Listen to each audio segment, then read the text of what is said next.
ekwukwana mgbananya. O nwere mụ na ya na-ekwu mkpa ọ dị ịnachi azụ n'otu nna nna anyị ha si emebu ihe na mbụ, ya bụ ịnachi azụ to our roots. Nkwute okwu na ọ dị mkpa na ụmụ okorobịa ga-anachi azụ n'ịkọ ọrụ ugbo. Ndị ọrụ bekee na-ekweghị ha nachi azụ n'ịkọ ọrụ ugbo. Ọ sị m dị mma, gị nwa ị ga-anachi azụ ịkpabu isi ndị nne nne anyị ha na-akpabu? Kedu ihe nji na-ekwu okwu na ịkọ ọrụ bụ nke na ihe ochie na onweke ndị ike gwugoro, ndị kacha nka bie na-akọ ọrụ? Jụọ maka mma akpanwe isi nne nne anyị ha na-akpakpa.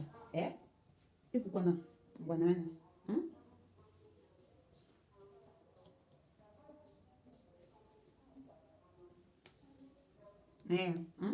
Akpara m isi ndị nne nna anyị ha na-akpa.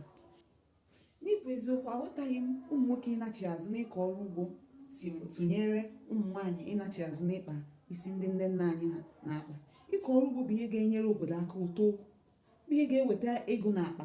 Kedu otu o si wee dabanye n'ịnachi azụ n'ịkpa isi ndị nne nna anyị ha kpara?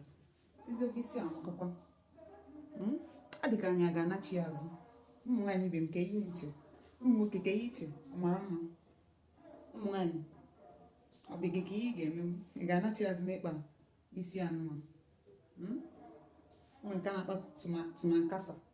Ọ dị ka anyị ga-anachi azụ, ma n'ezie ọ dị mkpa na anyị, ma nwoke ma nwaanyị, onye ọ masịrị, ọrụ ugbo masịrị, na ọ dị mkpa na anyị nachiri azụ n'ịkọ ọrụ ugbo. Ọ dị mkpa.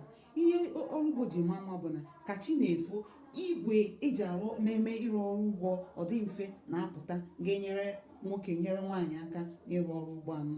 Echeghị m na ụmụ otu o si jekọrọ ịnachi azụ n'ịkọ ọrụ ugbo na ịkpa isi ndị nne nna anyị kpara. Emesịa ndị ọma.